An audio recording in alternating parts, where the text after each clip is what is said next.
Igreja, bom dia de novo. Quantos estão felizes aqui na presença de Jesus?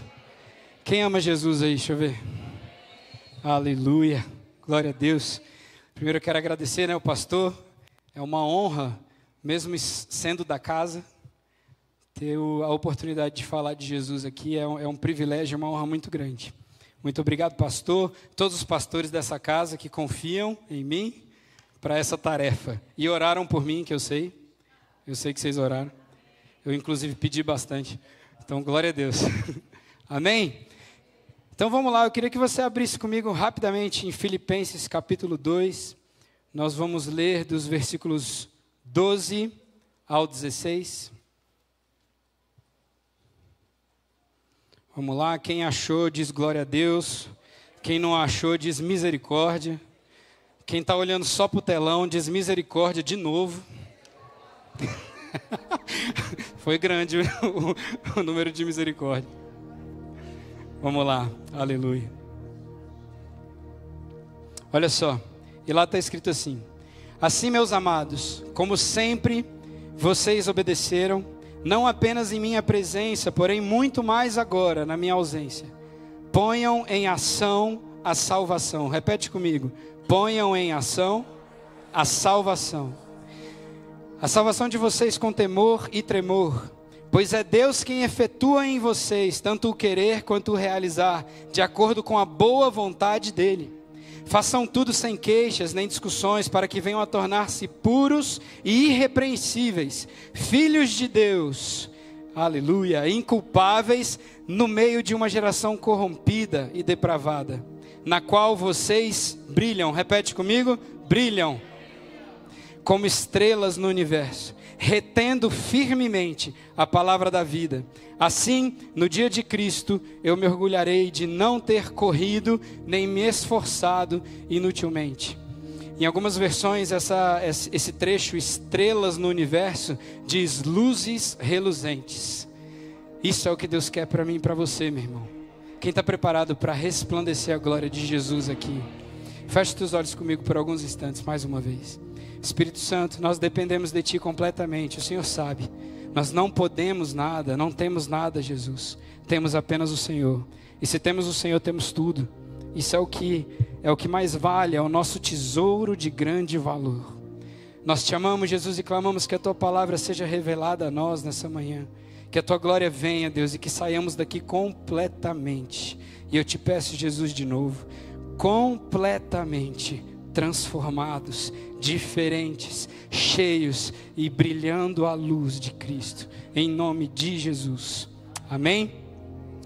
Meus irmãos, orando muito a Deus, pedindo uma direção dEle para essa palavra, e Deus falou para mim que o que Ele quer fazer da igreja dEle são luzes resplandecentes, pessoas com o coração queimando tanto, que aonde pisarem, as pessoas vão notar a diferença.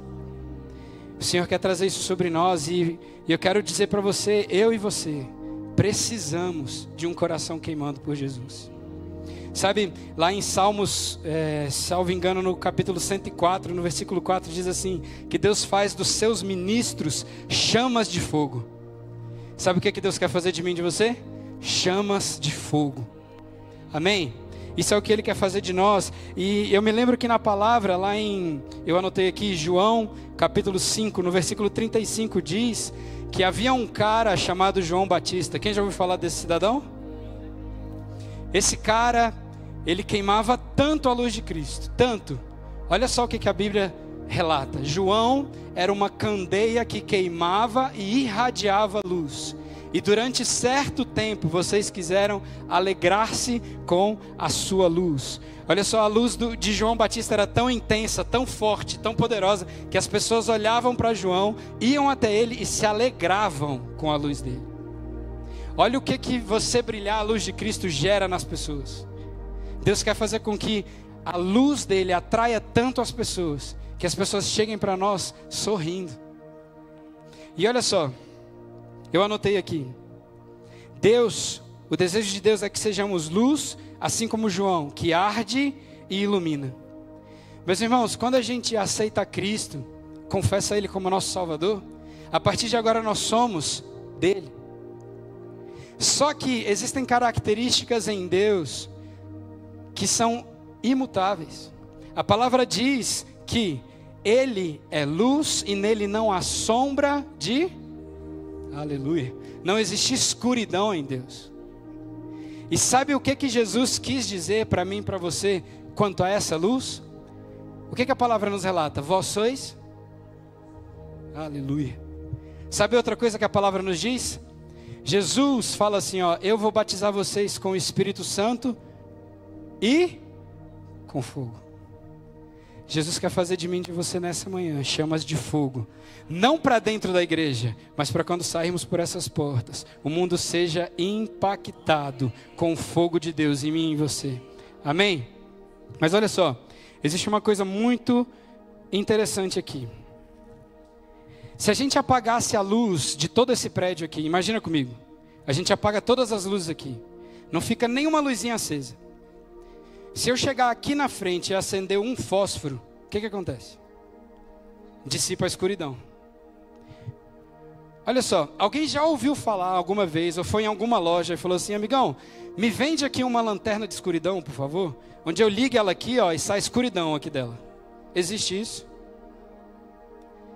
O que Deus quer que a gente faça aqui, como nós lemos aqui em Filipenses, ó, vou voltar aqui para trazer para vocês. Eu quero que vocês brilhem no meio de uma geração corrompida e depravada. Olha como isso é forte. Nós sabemos que o mundo jaz do maligno, isso é um fato para nós, porque a palavra diz. Não porque eu acho, não porque eu penso, ou porque eu ouvi algum pastor falar. E o que Jesus espera de mim e de você é que a gente não seja lanterna de treva, porque isso não existe, e nele não há sombra. Mas Ele espera que eu e você, assim que Ele nos pegar em suas mãos, a luz irradie e vença a escuridão. Isso é o que Jesus quer na minha vida, na sua vida. Mas olha só, para que essa luz faça diferença, Deus precisa encontrar um lugar em que Ele possa habitar. Quero trazer para vocês aqui, lá em 2 Coríntios, capítulo 6, versículos 16 e 18, nós vamos ler. É importante que a gente saiba aqui a diferença entre habitar e visitar. Olha só, o Espírito Santo pode nos visitar na igreja? Sim. O desejo de Deus é fazer habitação em nós. Mas isso não exclui o fato de que Ele pode nos visitar com poder. Mas o desejo é habitar. Olha só. E que união pode haver entre o templo de Deus e os ídolos? Pois somos o templo do Deus vivo. Repete isso comigo. Pois nós somos o templo do Deus vivo. Como Ele próprio disse, habitarei e andarei no meio deles. Serei o seu Deus e eles serão o meu povo. Olha que coisa gloriosa. Ele vai habitar e... meu irmão, dá um glória a Deus aí. Ele quer habitar em você. E olha que coisa interessante. Toda vez que eu vejo um versículo assim, uma palavra pula aos meus olhos. Irmão, eu fico igual detetive. Eu vou buscar no original, onde é que escreveu. Eu vou estudando, cara. Isso daqui é brilhante, eu quero compartilhar com vocês. Essa palavra aí, ó, habitarei. Ela demonstra exatamente todo o desejo de Deus. Para mim e para você. Ela diz que é habitar entre nós, mas em sua glória. Olha só, no hebraico, essa palavra é shakan. É frequentemente usada para descrever a habitação do Senhor entre o seu povo ou em Jerusalém, indicando estabelecimento e permanência. Repete comigo, é permanente. Só que essa carta de Paulo foi escrita em grego. E essa palavra em grego é katoikeu. Repete comigo essa língua estranha. Katoikeu. Essa palavra é exatamente a mesma força e significado do hebraico, que significa estabelecimento e permanência. Mas o brilhante está aqui agora. Lembra que eu pedi para vocês repetirem essa língua estranha aqui, katoikeu? Esse sufixo, oikeu, em grego, significa ter uma casa. Olha que coisa gloriosa. O que Jesus quer fazer em mim e você? Ter uma casa. Ter uma casa. Aleluia! Isso significa também dizer, meu irmão, que eu e você estamos destinados à glória de Deus. Isso é uma coisa que Deus, quando te formou e te preparou, Ele olhou para você e falou: você vai ser minha morada, habitação da minha glória. Aleluia! Agora olha só, eu trouxe aqui alguns pontos e hoje a gente vai ter uma pregação bem didática. Peço até licença aos pastores, mas vamos lá. O que rouba o fogo, a glória, o brilho de Deus no seu coração? Eu trouxe aqui algumas coisas elencadas. A primeira delas é pecado. O pecado rouba o brilho de Jesus do seu coração. E eu queria chamar um voluntário aqui, eu vou escolher assim aleatoriamente. Abner, vem cá. É muito engraçado porque quando você está aqui, aí você chama um voluntário, a pessoa quase não levanta, entendeu?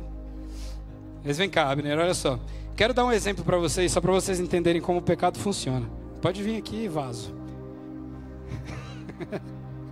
Esse é o Abner, gente, baixista da equipe de louvor, um homem de Deus. Pode aplaudir a vida dele, aleluia. Abner, essa corda aqui, muito fininha, né? Você consegue arrebentar ela? Pode? Moleza. Fácil demais. Então beleza, guarda ela aí. Olha só, a palavra de Deus diz que o pecado, presta atenção nisso, o pecado ele é errar o alvo, mas em Tiago capítulo 4 diz que pecado também é deixar de fazer o certo. Agora vamos lá, Abner, me dê suas mãos aqui, junte suas mãos por gentileza. Essa cordinha, vou deixar aí. Essa cordinha que você arrebentou é moleza, não é? Junta as suas mãos assim. Isso. Segura aqui. Aí o inimigo diz assim pra gente: cara, é só uma cordinha. Você arrebenta a hora que você quiser. Não, é só mais um dia. Todo mundo faz. Não tem problema. Sabe, você tem 197 mil bolsas de 50 mil reais. Mas poxa, você precisa de mais uma. Viva na luxúria, afinal de contas você tem condição para isso. E aí ele vai te falando assim: não, fica à vontade. Você pode, sabe o quê? Beber socialmente. Olha que legal. Você pode fumar socialmente. E, afinal de contas, é só uma cordinha. É fácil arrebentar, não é? Sim. É muito fácil. Então a hora que você quiser você sai. É isso daí, vai fazendo, não tem problema. E aí surge uma frase que ela foi escrita por Satanás. Quer saber qual é? Quer saber? Se te faz feliz, não é errado. Não é errado, te faz feliz, te faz bem. Você vai ficar feliz, você vai ver, faz mais uma vez. Pode acessar esse site, pode assistir isso. Não tem problema. Abner, arrebenta para mim a corda. Olha só. Sabe qual é o interessante disso daqui? É que antes era só uma cordinha fácil.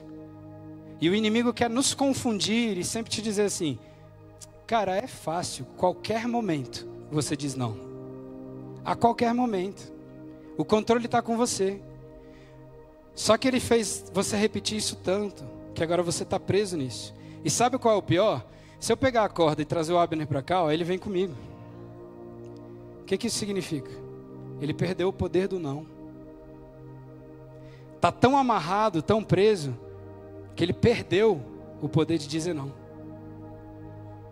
Amém? Agora eu não sei como é que eu tiro. Vá em paz, Deus te abençoe.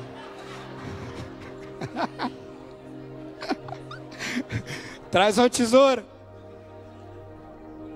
Aí no final do culto ele está aí, né, andando assim, oi, Pai Senhor. Gente, o pecado, ele faz exatamente isso comigo e com você. E eu quero trazer para vocês uma das coisas que é mais repetida na palavra de Deus. Você sabia que existem 2.350 versículos falando sobre dinheiro na palavra de Deus? Por que será que isso se repetiu tanto na Bíblia? Será que alguém resolveu escrever da cabeça isso? Ou será que Deus tem um sincero amor por você, a tal ponto de não permitir que isso domine você? Sabe por que eu estou te contando isso, meu irmão? Para Deus, eu falo isso tanto, cara. Para Deus, não importa o que você tem. Importa o quanto Ele tem de você. Sabe, para Deus não importa o que você tem e quanto tem. Para Deus importa quem você é. Sabe, não tenta imaginar isso. Imagina que você conhece uma pessoa que tem tudo, cara. E todo o dinheiro do mundo. O que você vai ter que vai surpreender essa pessoa? Você consegue imaginar comigo? O que você vai conseguir comprar? Você vai falar para essa pessoa, nossa, eu comprei um foguete. Ele vai falar, tenho 10 mil. Como você impressiona uma pessoa assim? Você sabe por que o nosso dinheiro não impressiona a Deus? Porque Ele já é dono de tudo. Tudo que você vai ter um dia, se você em nome de Jesus for um bilionário aqui. Amém? Ninguém falou amém. Então eu digo, Deus, amém. Mas se um dia você for um bilionário, saiba disso, que o seu coração esteja em Deus, seu maior tesouro. E o dinheiro seja só dinheiro. Só um instrumento para abençoar pessoas e para cumprir um propósito. Cara, Deus se preocupa aonde nós colocamos o tesouro do nosso coração. Que seja Ele. Que o nosso tesouro seja sempre, Deus, eu quero queimar por Ti. Eu preciso brilhar a Tua luz. Isso é o que eu tenho de mais valor. Amém? Aí olha só. Eu quero trazer para vocês algo que a própria palavra vai dizer em Apocalipse capítulo 3, no versículo 17. Olha como isso é sorrateiro, meus irmãos. Olha isso daqui. Aqui é uma carta às igrejas. E no versículo 17 vai dizer assim: você diz, estou rico, adquiri riquezas e não preciso de nada. Não reconhece, porém, que é miserável, digno de compaixão, pobre, cego e está nu. Meus irmãos, isso é muito sério. Isso é muito sério. Porque ultimamente nós temos visto muitos escândalos na igreja. E eu não digo nessa, mas em todas as igrejas do Brasil, do mundo. E aí a gente vê uma busca sem fim, sem limite, para ter coisas, para parecer alguém. Eu tenho um tio meu lá em São Paulo que ele falava assim: cara, você vai comprar o que você não pode, com dinheiro que você não tem, para mostrar para quem não te conhece o que você não é.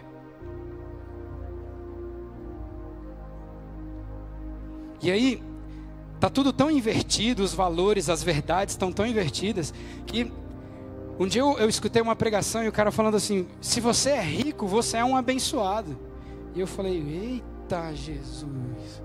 Então se a gente tiver um satanista rico, ele é abençoado? Faz sentido isso? Gente, riqueza não é limite e nem medidor e nem termômetro para nada. Sabe o que é termômetro? Ser. Porque é engraçado, porque como o fluxo de Deus funciona assim: primeiro você é, Ele te torna alguém confiável, Ele te torna santo, Ele te torna puro, Ele te torna sábio, inteligente, e aí Ele vem e te dá. Por que isso? Porque Ele sabe que pode investir em você. Ele já te preparou para estar nesse lugar. Amém? Quantos estão entendendo o que eu estou falando aqui? Aleluia. Outra coisa que nós precisamos entender, meus irmãos, que sempre quer lutar contra o brilho de Deus no meu e no seu coração, além do pecado, seguir apenas as suas vontades. Seguir apenas as suas intenções. Seguir apenas o seu coração.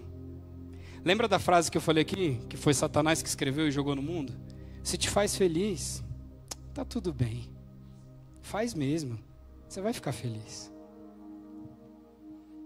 Olha só isso. Jeremias capítulo 17, no versículo 9, diz que o coração do homem é enganoso. Em outras versões vai dizer desesperadamente corrupto. Essa é a nossa carne, meu irmão. Dentro de mim e de você não existe coisas tão boas assim. Você pode ser o mais abençoado e santarrão do planeta Terra. Existe tudo dentro de você para ser transformado. Todo dia. Dentro de mim e de qualquer pessoa. E aí, olha só. Eu vou contar para vocês aqui agora um testemunho de uma coisa que aconteceu comigo. Só para vocês verem como o coração ele é enganoso em ambos os sentidos. Porque a gente pode pensar assim, para fazer algo errado, ok, o coração pode te enganar. Mas e para fazer algo que parece certo? Sabe, há pouco tempo atrás, vou compartilhar com vocês. Há pouco tempo atrás, eu e a minha esposa, que inclusive é a mulher mais linda do mundo, está ali sentada cuidando do meu filho. A gente contratou um serviço, né, uma prestação de um serviço. E aí tudo bem, descansamos. Contratamos e descansamos. E aí a pessoa fez o quê? Foi lá, prestou metade do serviço e foi embora. E largou a gente na mão. E assim que aconteceu. E aí na hora, o evangelho bate em você, né? Que dá vontade de ir lá e sentar a mão, com todo o amor do mundo, na cara da pessoa. Mas eu fiquei orando e falando assim, Jesus, me ensina aqui, me ajuda agora. Lá dentro da igreja é tão fácil ser cristão. Me ajuda agora. Fiquei com muita raiva e, enfim, demos o jeito, resolvemos a situação. Só que quando isso acabou, todo mundo que estava perto falou assim, nossa cara, se eu fosse você eu perdoava. Deus é bom, Deus vai te dar muito mais. Se eu fosse você eu perdoava. E eu falei, a resposta que eu dei foi assim, quer saber, cara, eu vou perguntar para a gerência. Vou perguntar para Deus. O que Ele quer que eu faça? E aí eu me lembro que na manhã seguinte eu ajoelhei, acordei de madrugada, ajoelhei e falei, Deus, eu acho que eu tenho que perdoar mesmo. Tá certo perdoar, Jesus. Eu tenho que dar outra face. E fui barganhando com Deus, irmão. Oh, meu Pai, tem compaixão de mim. Eu fui falando, Deus, mas a tua palavra diz isso. A tua palavra diz que quando baterem na gente, a gente vira outra face. É para perdoar. Se te ofendeu, perdoa. E aí eu falei, Deus, faz o seguinte, me dá uma palavra. Quer ver a palavra, irmão? Coloca aí, João, por favor. 1 Timóteo, capítulo 6, versículo 1. Eu fui ajoelhar e falar, já sei o que eu vou fazer, eu estou com a vontade de perdoar, eu sou tão crente. Olha só, quando eu abri já caiu assim de cara, você porém, homem de Deus, fuja de tudo isso e busque a... Amém, Deus. Vírgula, a piedade. Vírgula, a fé. Vírgula, o amor, a perseverança e a mansidão. Aí eu falei, tá vendo, Deus? Piedade. Piedade, Deus. Eu estou querendo ser piedoso aqui. E aí eu fui buscar. Eu falei para vocês, quando a palavra salta aos meus olhos, fui buscar o significado dessa palavra. Você sabe o que piedade significa? O que você pensa que piedade significa? Ter dó, ter pena? Algo assim? Essa palavra no original é eusébia. Sabe o que significa? Adorar a Deus corretamente. Não tem nada a ver com ter dó, ter pena, ser piedoso nesse sentido com alguém. A palavra significa adorar a Deus corretamente. E aí isso me saltou mais a justiça ainda. Fuja de tudo isso e busque a justiça. Meu irmão, eu estava cheio de boa intenção para perdoar a pessoa. O que Deus me mandou fazer? Busque a justiça. Só que não compete a mim e a você descobrir o porquê Deus falou. Deus é Deus, Ele é Senhor, Ele não precisa te dar as explicações. Mas fizemos isso. Estamos aguardando o desfecho dessa história. Se lá no dia Deus vai chegar e falar para mim, agora filho, é hora de perdoar, amém. Amém. Eu já aprendi aqui agora. Perceba que o seu coração sempre luta, irmão, contra o que Deus quer. Entenda isso, você é homem. E o seu coração sempre tenta te ludibriar de alguma maneira. Por isso que nós não podemos seguir o nosso coração e a nossa intenção. O que eu e você temos que seguir? A palavra. Deus. Deus é para eu fazer isso? E de que jeito, Senhor? Como? O meu coração, cara, e o seu é cheio de boa intenção. Mas a gente leu Apocalipse capítulo 3, mas se você for acompanhar Apocalipse capítulo 2 e versículo 3, são 7 cartas para 7 igrejas. E em todas essas cartas, ela começa assim: conheço as tuas obras. Se você for abrir, for pesquisar, e faça isso em casa se você puder. Lá não está escrito assim: conheço o teu coração, conheço as tuas intenções, conheço o que você até quer fazer, mas não deu, né? Meu irmão, a palavra de Deus afirma que a árvore se conhece pelo fruto. Agora eu quero que você tente imaginar comigo. Imagina que uma árvore fala. E essa árvore vira e fala assim: não, meu fruto é horrível, mas Deus conhece o meu coração. Não dá, meu irmão. Sabe por que eu falo isso? Por diversas vezes na minha vida, eu fui conversar com alguns jovens e eles falavam assim: Marquinhos, eu sei que o que eu estou fazendo está errado, cara. Eu sei, eu tenho consciência disso, mas Deus conhece o meu coração. Ô irmão, aí dá vontade de olhar para o céu e falar: Deus, você fala ou eu falo? Sabe, é importante a gente entender que a intenção do nosso coração não diz tanta coisa, sendo que o que vai te identificar como alguém que brilha a luz de Cristo não é a intenção do seu coração, mas o fruto que você gera. Amém?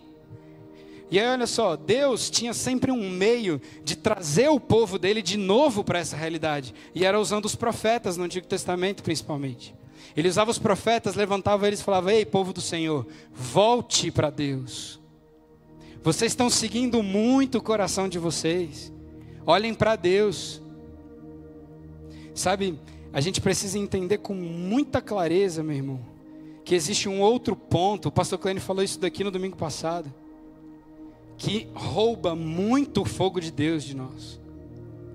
Sabe o que é? Falta de prioridade.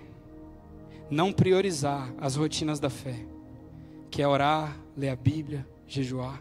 Isso te rouba, meu irmão, tanto. E sabe qual é a desculpa que o diabo usa para mim e para você? Você não tem tempo, cara. Você tem que correr, tem que trabalhar. Vamos, sai, corre.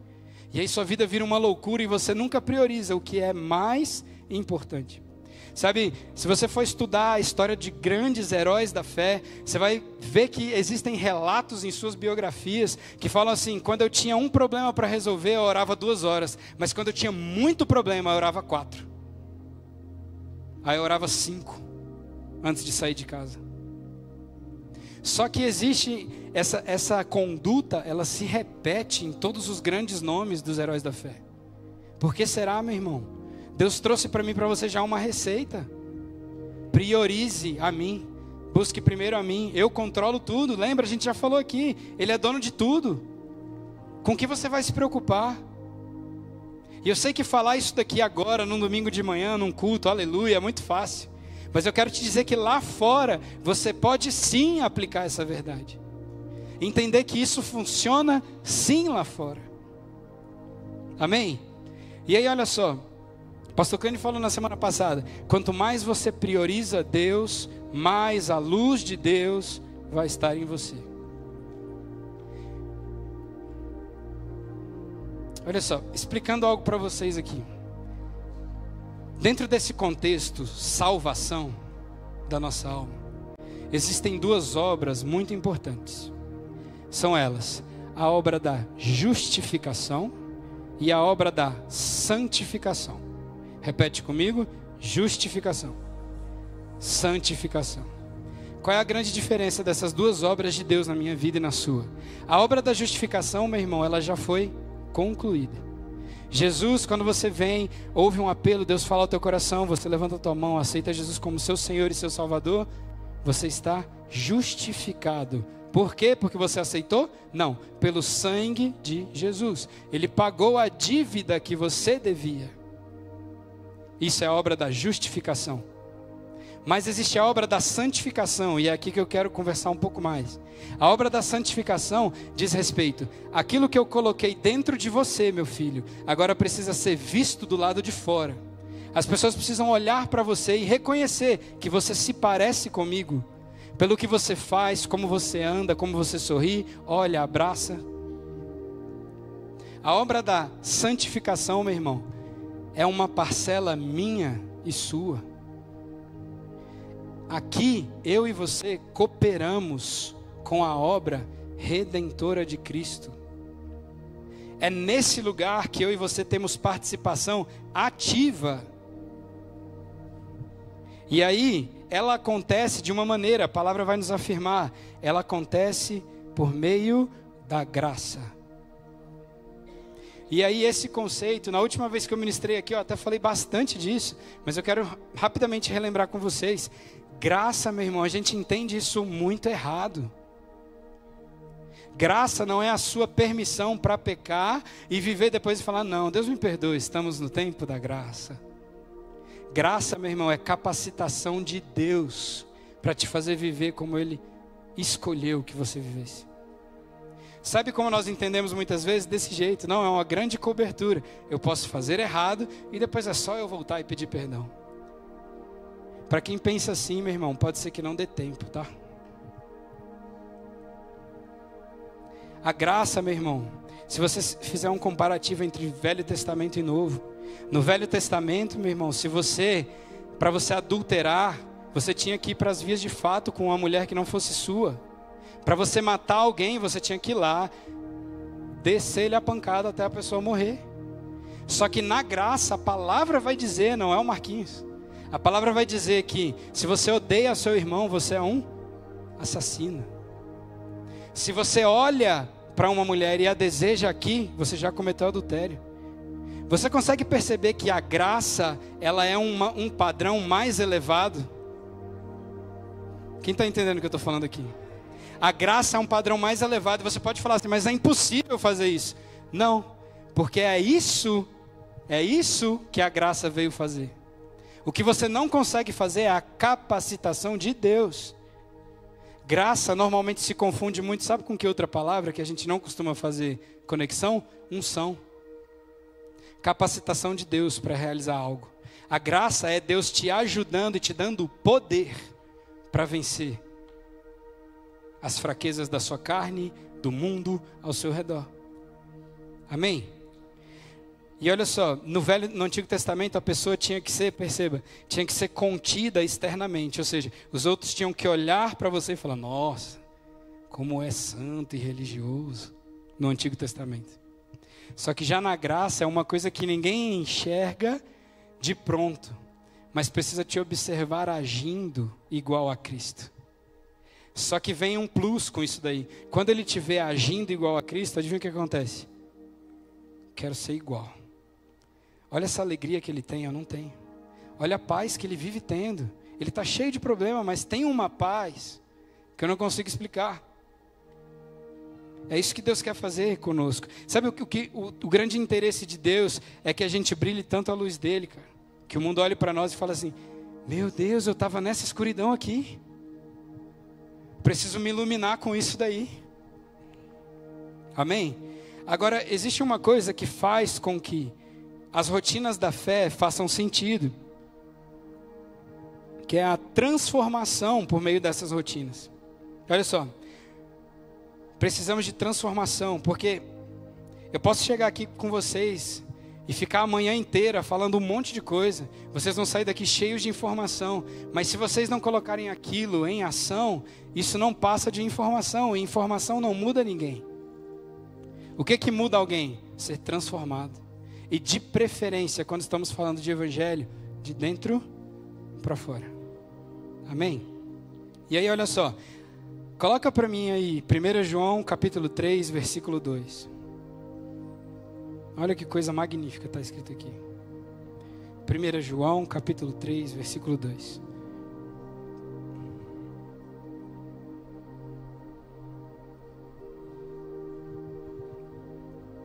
Aleluia. Olha só isso.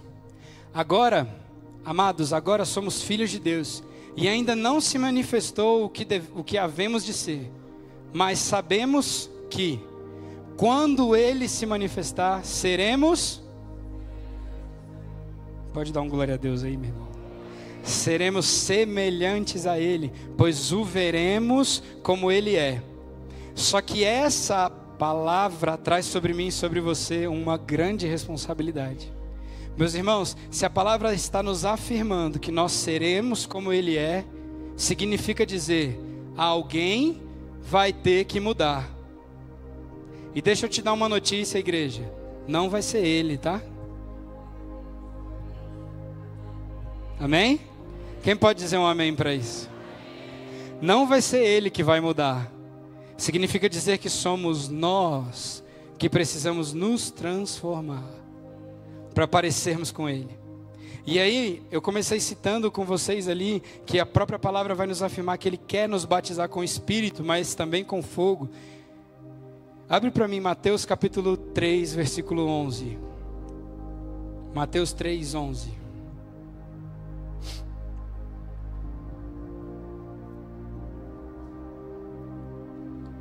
Tá aí outra coisa interessante, meu irmão, que eu quero compartilhar com vocês. Olha só, lá está escrito assim: eu os batizo com água para arrependimento, mas depois de mim vem alguém mais poderoso do que eu, tanto que não sou digno nem de levar as suas sandálias. Ele os batizará com o Espírito Santo e com fogo. Deixa esse versículo aí. Você está vendo essa primeira palavra ali, ó, batizo? Eu os batizo com água. Existe um cara que se chama Nicander. Ele viveu há muitos e muitos anos atrás, antes de Cristo. Ele era um poeta e um médico grego, e ele descreveu a diferença dessas duas palavras, desse versículo, de uma maneira tão espiritual que eu quero compartilhar com vocês. E você me pergunta, qual maneira, Marquinhos? E eu te falo, com uma receita de picles. Olha que forte, que espiritual, né? Olha isso. Olha só, a palavra diz: eu os batizo com água. E aí ele descreve assim: essa primeira palavra aí original é bapto. Essa primeira palavra significa uma imersão rápida. Então, vamos supor que isso daqui é um picles, um pepino, né? O bapto é você colocar dentro e tirar. Você mergulhou. Mas essa outra palavra lá no finalzinho escrito, os batizará com o Espírito, essa palavra aí no original é baptizo. Sabe o que ela significa? Perceba que as duas têm o mesmo significado. Eu vou colocar imerso em uma solução. Só que bapto eu coloco e tiro. Baptizo eu coloco e deixo. Meu irmão, tem um monte de gente que já entendeu aqui, aleluia. Sabe o que Deus está dizendo para mim e para você? O que Ele quer é fazer com que você entre, pode até entrar pepino, irmão, mas vai sair picles. Olha que espiritual. Existe essa diferença e é importante que a gente entenda. Essa palavra bapto, meu irmão, está dizendo um mergulho temporário. Jogou água, saiu. Só isso. Só lavou. Mas quando imerge, transforma. Quando permanece, transforma. Amém? Aleluia. O que Deus quer fazer em mim e em você é uma transformação permanente. É batizar com o Espírito e com fogo. E aí o Marquinhos que entrou aqui de um jeito, sai diferente. Porque está batizado de maneira permanente. Amém? Isso para mim e para você, meu irmão, é todo dia. Não é hoje, nem é só o domingo. É todo dia que o Espírito tem um novo batismo para mim e para você. Aleluia. Abre para mim lá agora Apocalipse 3, versículo 15 e 16. Lembra que eu estava falando com vocês que nessas cartas a gente vê muito o Senhor... Isso, é isso mesmo, 3:15. Mencionando, conheço as tuas obras. E olha só, mais uma vez, começa assim. Conheço as tuas obras, sei que você não é frio e nem quente. Melhor seria que você fosse frio ou quente. Assim, porque você é morno, não é frio e nem quente, estou a ponto de vomitá-lo da minha boca. Meus irmãos, eu e você precisamos tanto priorizar a transformação de Deus em nós, porque pode ser que se a gente não priorizar isso, a gente escute isso daí de Deus. E aí eu quero trazer para vocês um entendimento muito simples. Ele está falando ali, melhor seria que você fosse ou frio ou quente. Só que ele diz também que porque você é morno, Essa carta está sendo escrita para quem, irmãos? Para quem? Para uma igreja. Olha como isso tem que chamar a nossa atenção. É uma carta sendo escrita para uma igreja. E aí eu quero que você entenda uma coisa. Você consegue vomitar algo que está na sua mão? É possível fazer isso, igreja? Você vomita algo que está? Sabe o que Jesus está dizendo aqui para mim e para você? Estão dentro, mas não fazem parte de mim. É por isso que eu estou a ponto de vomitar. O significado é muito simples, é desse jeito. Não é porque me dá nojo, é porque está dentro. Eu queria que estivesse, mas não tem nada de mim. Não faz parte de mim, por isso vomita. E isso é importante a gente entender, meu irmão, porque, sabe, Jesus não quer, Ele não vai vir buscar uma igreja camaleão. O que é o camaleão? Aonde tiver, se adapta com o ambiente. Jesus vem buscar uma igreja que pisa lá fora e demonstra o Cristo que vive e serve. Sabe, Jesus vem buscar uma igreja, a gente leu isso lá no início, para que vocês sejam inculpáveis. E Ele já deu a receita no mesmo versículo. Como você chega aí, retém firmemente a palavra de Deus. Retém firmemente. E olha só, a verdade é que o Espírito Santo, Ele foi nos dado para que no meio da caminhada as transformações fossem acontecendo. Sabe, se você se lembrar daquela história lá dos 10 leprosos, Jesus não deu a ordem e instantaneamente foram curados. Como está escrito lá? Enquanto eles iam caminhando e voltando, iam sendo curados. Tanto que um só volta e reconhece.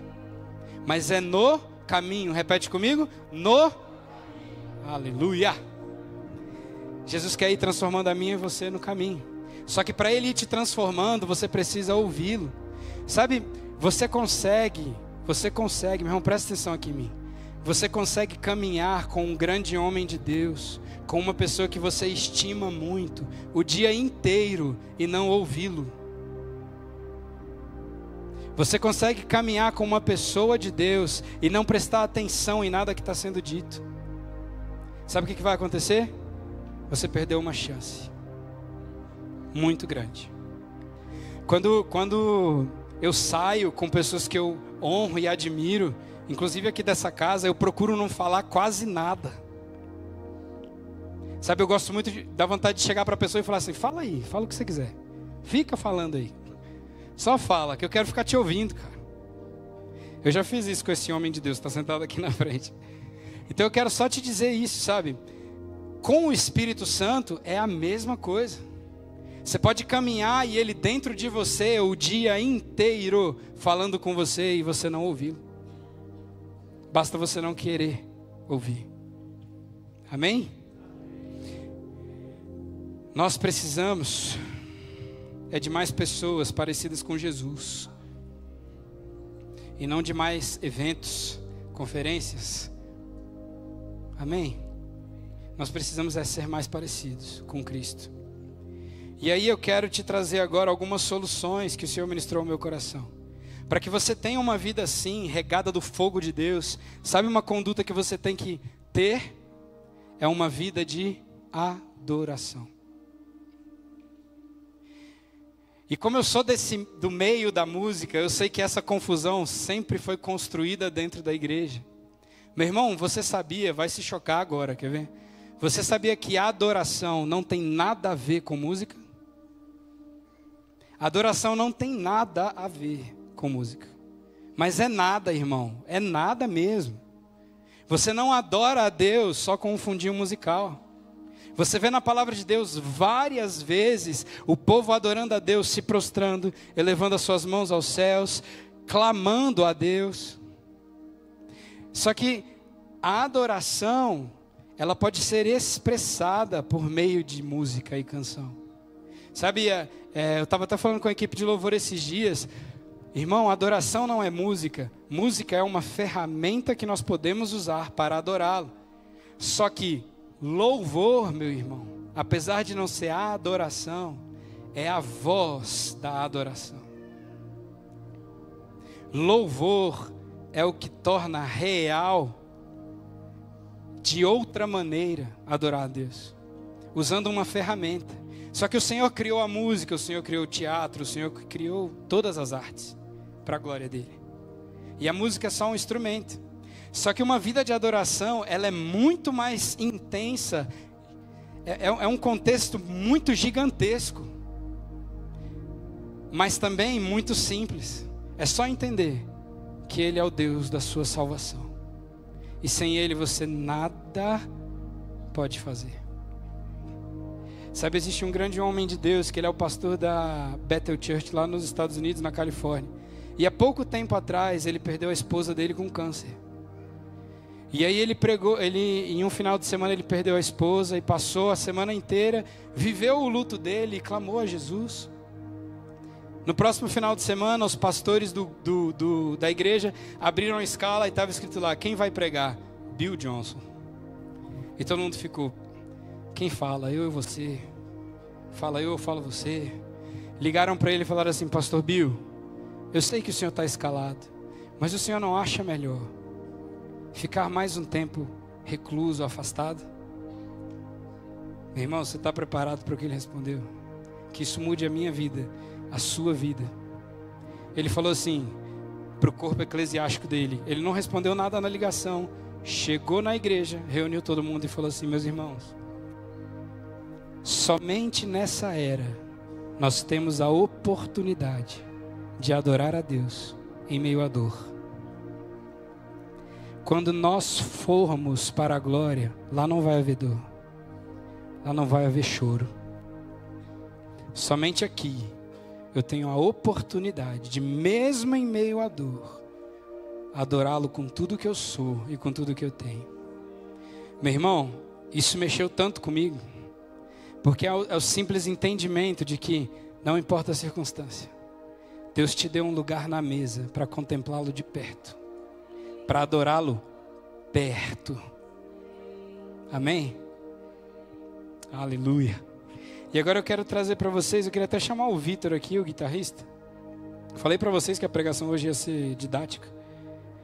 Olha que coisa interessante que eu quero trazer para vocês aqui, ó. Alguém sabe o que é isso daqui? Isso daqui, ó, o músico ali já se manifestou. Isso daqui é uma corda de guitarra. Tá bom?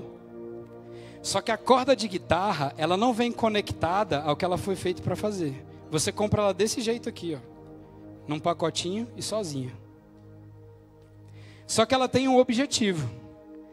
A corda do instrumento, ela foi feita para sair um som. Aí olha só que interessante isso daqui. Vê se isso daqui não tem, meu irmão, total ligação com o corpo, com a igreja.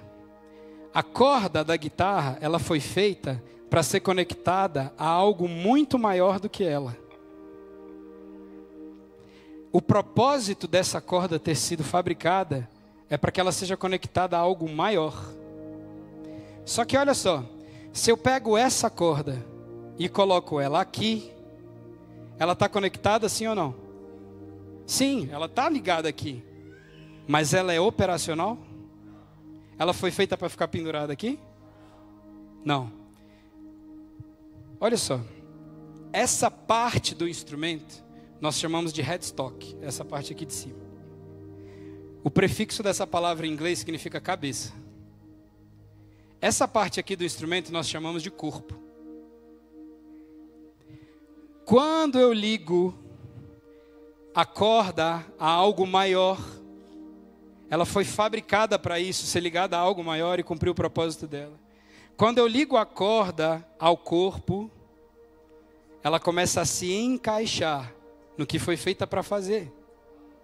Só que presta atenção em uma coisa aqui, ó. Ela foi feita para sair esse som, mas quando eu ligo essa corda ao corpo, existe algo acontecendo aqui no meio. Você sabe por que o som sai da guitarra? Quer ver? Vitor, qualquer coisa. Você sabe por que esse som sai da guitarra? Porque a corda que está conectada da cabeça ao corpo está tensionada. Meu irmão, sabe como isso acontece no corpo de Cristo? Nós muitas das vezes não queremos nos conectar à cabeça e nem ao corpo, porque isso gera tensão. E nós não queremos a tensão. Nós queremos o conforto, o quanto mais for possível. Mas o que Deus quer? Tensão. Mas essa tensão não é ruim. Olha que coisa maravilhosa, cara. Eu falei para vocês que essa conexão só é possível sair som porque existe tensão. Agora olha que coisa maravilhosa. A corda decide ser tensionada? É a corda que se tensiona? Quem tensiona a corda? O dono do instrumento. Aleluia. O dono do instrumento, aleluia, aplauda ao Senhor. O dono do instrumento tensiona a corda, mas ele não tensiona para virar e falar: nossa, eu queria tanto arrebentar essa cordinha. Queria tanto ver essa cordinha sofrer até onde chega. Sabe por que a corda é tensionada? Para ela ser afinada. Meu irmão, as nossas experiências no corpo de Cristo são para nos afinar a realidade dos céus. Sabe por quê?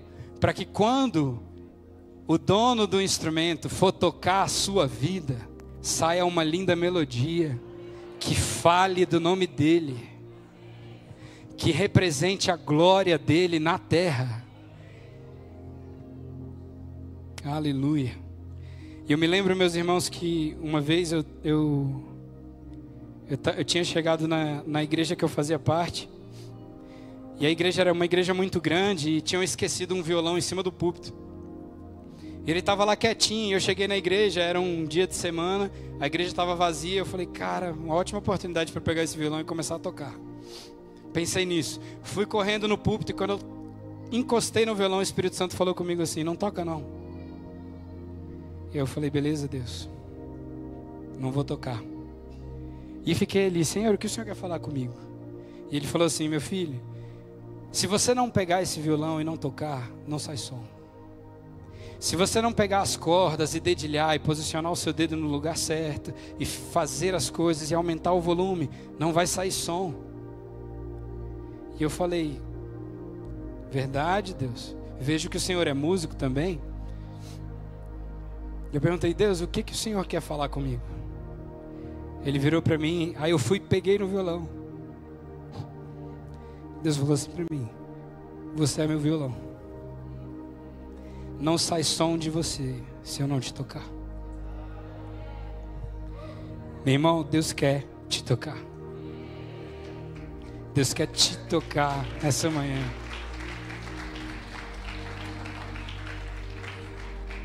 E para a gente encerrar, meus irmãos, quero trazer para vocês um exemplo que uma vez... É muito bom ter essa oportunidade aqui, porque você consegue compartilhar o que mudou sua vida, né? Eu me lembro que uma vez eu ouvi um testemunho que transformou minha história para sempre, cara. E eu queria que você participasse desse momento comigo. Meu irmão, imagina que você comprou uma casa, e essa casa num lugar maravilhoso, no alto de uma montanha. E você comprou essa casa e você resolveu viver como um camponês, tendo uma bela vista todos os dias, no alto de uma montanha. E você está lá vivendo, e é maravilhoso isso. Só que um belo dia você liga a sua TV e aparece aquela musiquinha, sabe? Quem já ouviu essa musiquinha tocando na TV? Quando você escuta essa musiquinha, o que é que você pensa? Eita fé, o que aconteceu? Toca essa musiquinha lá no alto da montanha, e aí o que aparece lá é o presidente pronunciando o seguinte, assim, ó. Descobriram que essa montanha aí que você vive é uma montanha vulcânica e ela vai entrar em erupção em 24 horas. Se você não estiver a 300 quilômetros da base dessa montanha, você morre. Lembra que você se mudou para lá e não tinha um carro? Você só tinha a casa, a bela vista e a TV. Meu irmão, tenta se imaginar nessa situação. Como você se sentiria? Apavorado, acabou para você, já era.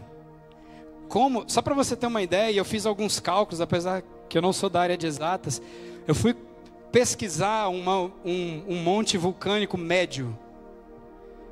Cara, para você descer ele e ficar a 300 quilômetros da base dele, você precisaria correr a pelo menos 90 quilômetros por hora. Alguém aqui já conseguiu correr a 90 quilômetros por hora? Gente, deixa eu te falar, o Bolt, irmão, sabe o Bolt? Ele não corre a essa velocidade. Cara, você está fadado à morte, você só tem terror dentro de você.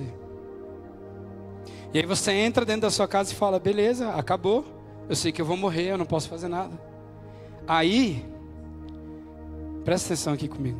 Aí, um homem bate na sua porta. E quando você abre essa porta, tem um homem lá maravilhoso em pé. E uma caminhonete novinha, daquela, vamos lá, uma Dodge Ram, gigantesca, atrás dele. E o nome desse homem é Jesus. E ele vira para você e fala assim, meu filho, eu sei que não tinha como você se salvar. Eu sei que você só tem a morte. Eu sei que não tem esperança para você. Eu sei que você não pode e não consegue. E você olha para a caminhonete, olha para Jesus e fala, mas Jesus, eu não consigo nem comprar essa Dodge Ram aí.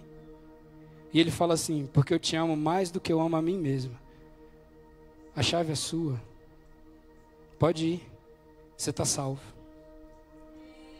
Meu irmão, você quer ver outra coisa que mantém seu coração em chamas todo dia? É se lembrar o que ele fez por você. Meu irmão, eu e você estávamos fadados ao inferno. Mas aí apareceu um cara. Bateu na minha porta e na sua. E falou, eu sei da sua condição. E é por isso que eu estou aqui. E vim te tirar dessa condição. Vim te fazer salvo, justificado. Homem de Deus.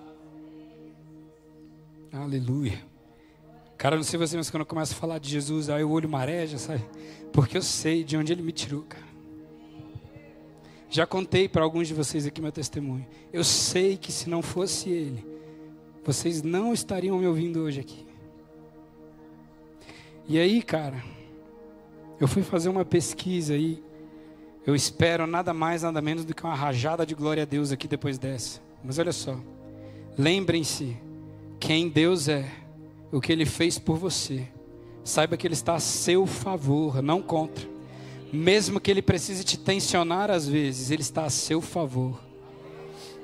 E mesmo que doa agora, produz para você um eterno peso de glória na eternidade.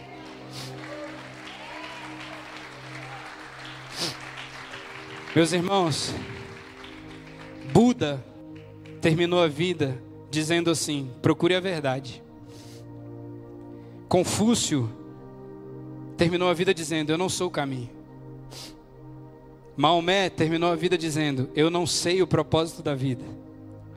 O meu Jesus e o seu, em João capítulo 14, versículo 6 diz, eu sou o caminho, eu sou a verdade e eu sou a vida. Aleluia! Glória a Deus! Meus irmãos, isso me anima demais, porque é nele, é por ele e é para ele todas as coisas. Aleluia! E meus irmãos, para a gente terminar, eu queria que você ficasse de pé. Nessa madrugada, meus irmãos, eu queria compartilhar para vocês. Há algum tempo atrás, eu estava lendo sobre a história de Lutero. E Lutero era um cara que ele resolveu passar um bom tempo da vida dele sendo um monge. E quando ele sai e a palavra encontra ele, ele começa a andar pelas ruas e falar assim, aquele dono de loja ali é minha ovelha. Ele não sabe ainda, mas é minha ovelha. Aquele vendedor ali é minha ovelha. Ele não sabe, mas ele é minha ovelha. Ele foi tão transformado por Jesus que ele começou a pescar em qualquer lugar, irmão. Só que a biografia dele conta que em um determinado momento ele estava andando por uma rua e uma pessoa que conhecia ele de antigamente, os pecados, as falhas, os erros que ele cometeu, encontrou ele frente a frente e ele não conseguia desviar. Essa pessoa passou por ele e falou assim: ah, Lutero, quanto tempo? Você lembra disso daqui que você fazia? Você lembra disso daqui? Eu te conheço de outros carnavais. Sabe essa frase? Sabe o que ele falou para essa pessoa? Você pode ser a mesma. Esse Lutero aqui não é mais o mesmo. Meu irmão, o inimigo vai tentar te confundir e roubar de você até quem você é em Cristo. Mas saiba de uma coisa: quem prometeu é fiel para cumprir.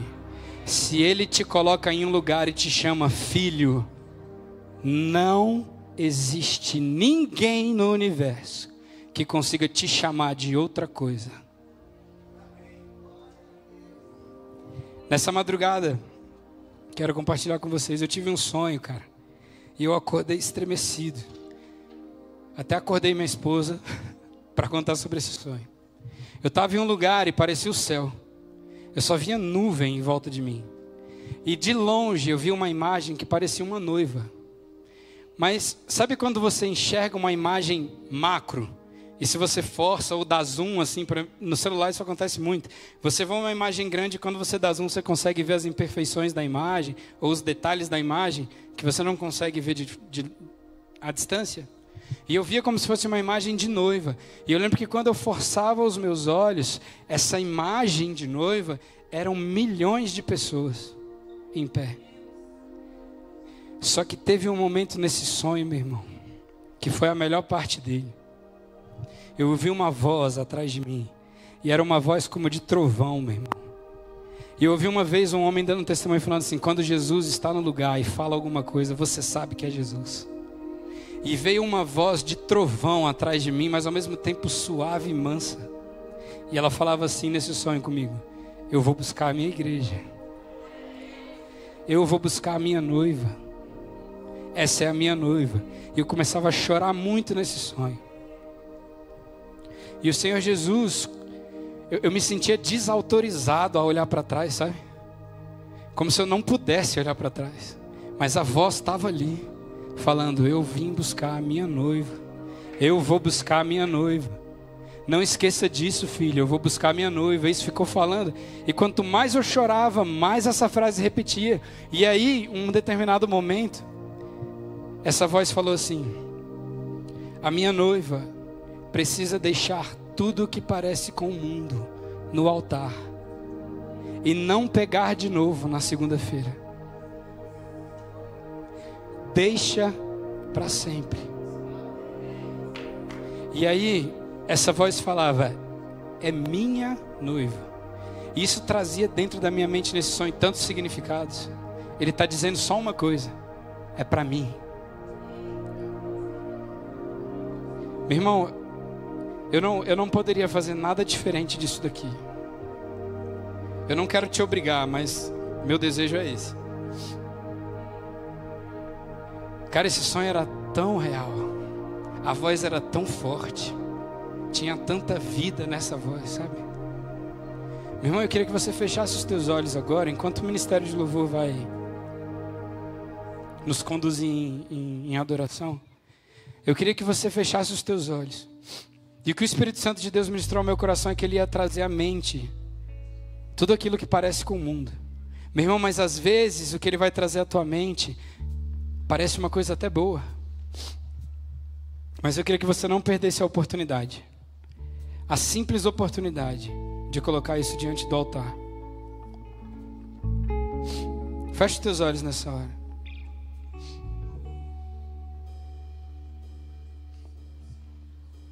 Espírito Santo de Deus, nós agora nos rendemos a Ti, Senhor.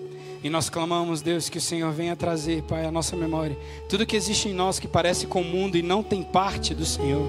Senhor amado, toda sombra, toda variação de escuridão que pode existir no nosso caráter, no nosso pensar, no nosso falar, no nosso olhar, na nossa forma de viver, Deus amado, na nossa forma de reagir. Espírito Santo, traz a nossa mente agora. Deus, nós sabemos que o Senhor vem buscar uma noiva sem mancha, sem mácula, sem sujeira e sem pecado. Senhor, nós queremos ser essa noiva. Jesus, por favor, revela a nós, Deus. Revela a nós, Senhor, em nome de Jesus, revele a nós o que tem dentro de mim, o que tem dentro de cada um de nós, Deus, que afasta, Deus, o teu fogo, o teu brilho, a tua glória, o teu batismo, o teu Espírito, Deus. Em nome de Jesus, meu irmão, se você puder, se Deus já tiver ministrado ao seu coração, se existir algo dentro de você que você quer deixar no altar para não trazer para a sua vida de novo na segunda-feira, eu queria te convidar, vem aqui na frente. E eu já estou aqui na frente porque Deus já falou para mim. É por isso que eu já estou aqui. Deus já falou para mim. Se você puder, não perca essa chance. Se existe algo que o Espírito Santo está ministrando no seu coração, e eu sei que Ele está ministrando, o Senhor coloca aqui no meu coração, entrega o orgulho. Entrega o orgulho. Isso não faz parte do meu caráter e da minha personalidade. Pode entregar. Meu filho, eu te liberto do que você acha que você não consegue se livrar. Meu filho, eu te liberto do que você acha que você não consegue se livrar. Ô Espírito Santo, nós queremos render a Ti as nossas vidas, Jesus. Jesus, existem coisas dentro de nós, Pai, e nós queremos arrancar e deixar aqui diante do altar, Senhor, hoje. Nós não queremos deixar amanhã, na terça, na quinta, na sexta. Não, Deus, hoje, agora, Jesus. Transforma o nosso ser, Senhor. Espírito Santo, faz-nos santos, irrepreensíveis numa geração perversa. Cura-nos, Senhor. Cura o nosso interior, cura o nosso ser, Espírito Santo de Deus. O Senhor Jesus coloca no meu coração, é uma manhã de conserto, de renovo e de transformação. Existe algo novo dos céus para ser derramado sobre mim e sobre você, mas primeiro Deus vai fazer um odre novo.